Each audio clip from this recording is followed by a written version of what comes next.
አንድ ከፍተኛ የብልጽግና ወታደራዊ መኮንን በርካታ ከባድ መሳሪያዎችንና ወታደሮቹን ይዞ መጥፋቱ እየተነገረ ነው። ፋኖን ሳይቀላቀል አይቀርምም እየተባለ ነው። ይህ ከፍተኛ መኮንን በደብረ ማርቆስ አካባቢ ያለውን የአገዛዙን ክፍለ ጦር የሚመራ እንደሆነም ታውቋል። በዚህና በሌሎች ወቅታዊ የአማራ ፋኖ የተጋድሎ እንቅስቃሴዎች ላይ በማተኮር ከዘውትር ተሳታፊያችን ጋር ቆይታ አድርጋለሁ። በጣም ነው ማመሰግን። እንግዲህ ቀደም ሲል የጠቀስኩትን ጨምሮ ሌሎች በርካታ ጉዳዮች እንቅስቃሴዎች ናቸው በአማራ ክልል ከፋኖ አንጻር እየተጠቀሱ የሚገኙት።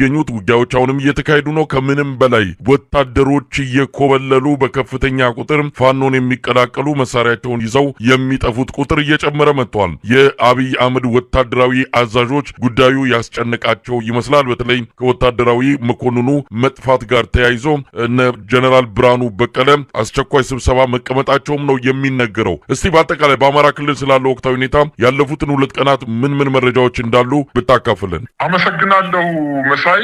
ከሰሞኑ በሰከላ አካባቢ የተፈጸመውን አጠቃላይ የውጊያ ተጋድሎ በተመለከተ ነው የምጀምረው። እንግዲህ ከሰሞኑ ቢቢሲ ባወጣው የሴቶች ጥቃትን አስመልክቶ አገዛዙ የተወነጀለበት ቢሆንም አሁንም ደግሞ የአገዛዙ ጦር በምዕራብ ጎጃም ዞን በሰከላ ወረዳ አቡት በተባለ ከተማ ላይ በተደረገው ከባድ ውጊያ ከ20 በላይ የመከላከያ ሰራዊት ተመቶበት ከዛች ከተማ ተመልሶ እንዳይሄድ ተደርጎ ተበትኖ ተመልሷል። በርካታ ቁስለኞች ናቸው የፋኖ ኃይሎች በእጃቸው ያስገቡት። በርካታ ምርኮኞችን በቁጥጥር ስር አድርገዋል። ነገር ግን የመከላከያ ሰራዊቱ ከ20 በላይ ጦር በመመታቱ ምክንያት ተበሳጭቶ ከስፍራው ሰላማዊ የሆኑ ነዋሪዎችን በእርሻ ላይ የነበሩ ነዋሪዎችን ከፍተኛ ሽንፈት ስለደረሰበት ብቻ በከተማዋ ንጹሃን ላይ የጅምላ ጭፍጨፋ ማድረጉ ይታወቃል። በአካባቢ ከፍተኛ ቁጣን አቀስቅሷል። እንግዲህ በ7 አርሶ አደሮች ላይ በውጊያው ምንም ተሳትፎ የሌላቸው የገበሬዎች ላይ በፈጸመው ከፍተኛ እና ዘግናኝ ጭፍጨፋ ምላሳቸውን ቆርጦ እጃቸውን ቆርጦ ብልታቸውን ቆርጦ ራቁታቸውን ሜዳ ላይ ትቷቸው በመሄዱ በአካባቢ ከፍተኛ ድንጋጤ ውስጥ የገባው የአገዛዙ ጦር አሁን ደግሞ የተለያዩ መንገዶችን እየተከተለ ሰራዊቱን ወይም የፋኖ ኃይሎችን ከአካባቢው ነዋሪዎች ጋር ለመነጠል የተለያዩ ስልቶችን በመጠቀም ላይ ይገኛል። በእርግጥ ይሄ ነገር የተሳካለት አይመስለኝም። ነገር ግን በሰከላ አካባቢ የነበረውን አጠቃላይ መንግስት የፈጸመውን ከባድ ወንጀል የህብረተሰቡ በከፍተኛ ደረጃ ተቃውሞ በማሰማት ላይ የሚገኝ መሆኑና አሁን ደግሞ በሰራዊቱ ላይ ከፍተኛ የሆነ የመርዳት ባህሪ እየታየ መምጣቱን ነው የተመለከትነው። ይህን ተከትሎ እንግዲህ የፋኖ ኃይሎች የማረኳቸውን የአገዛዙን ጦር በዓለም አቀፍ የጦር ሕግ በሚያዛቸው የአገዛዙ ጦር ደግሞ በሚፈጽማቸው በሚማረካቸውና በዛ አካባቢ ውጊያ ሲደረግ ዘግናኝ ወንጀሎችን በመፈጸሙ ምክንያት ሰራዊቱ በከፍተኛ ደረጃ እየከዳ እንደሚገኝና አሁን በአማራ ክልል ሰራዊቱ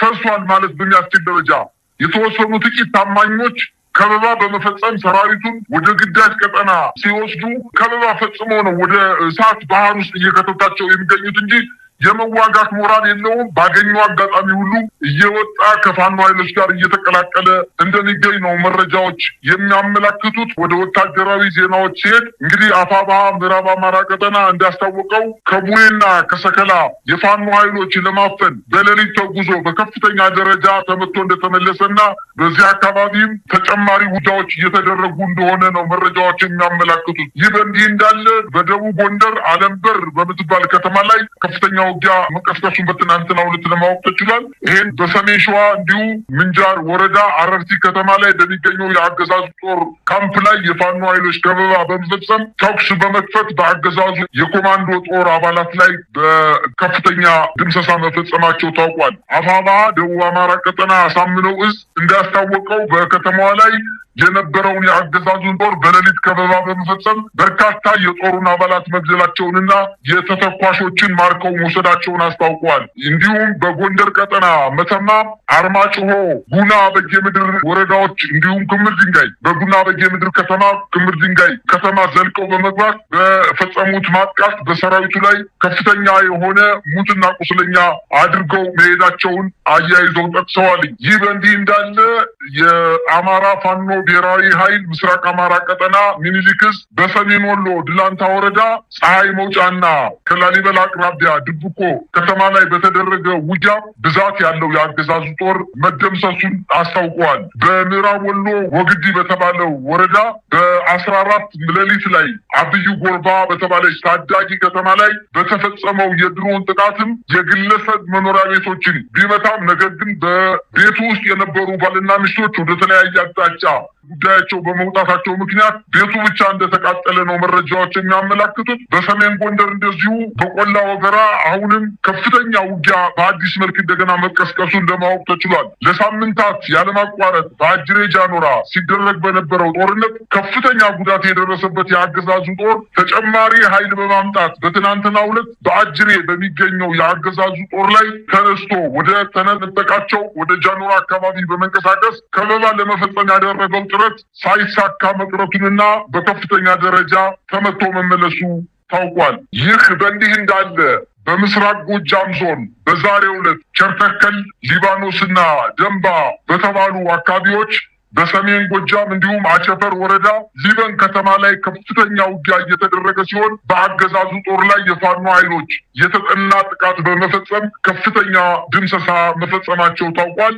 በተለይ በሊበን ከተማ በተደረገው ውጊያ የአገዛዙ ጦር ከፍተኛ ጉዳት የደረሰበት መሆኑንና ከዚሁ ውጊያ በሚደረግበት ሰዓትም በርካታ የጦሩ ኃይሎች ጠፍተው የፋኖ ኃይሎችን መቀላቀል መቻላቸውን አስታውቀዋል። እንዲሁም በስሙ ማስከዳት ዛሬ በምስራቅ እዝ በ304ኛና 602ኛ ኮር የሚገኙ ክፍለ ጦሮች ላይ በተደረገው ውጊያ በርካታ የሰራዊቱ አባላት የነፍስ ወከፍና የቡድን መሳሪያዎችን በመያዝ የፋኖ ኃይሎችን መቀላቀል መቻላቸውን ምስራቅ እዝ አስታውቋል። አሁንም ማምሻውን የደረሰን ዜና በምስራቅ ጎጃም ዞን ደብረ ማርቆስ አካባቢ አንድ የሰራዊቱ ከፍተኛ መኮንን ዙ 23ና ከ60 በላይ የአድማ ብተናና የመከላከያ ሰራዊት አባላትን ይዞ ከአገዛዙ የጦር ካምፕ ገብቶ የፋኖ ኃይሎችን መቀላቀሉን ለማወቅ ተችሏል።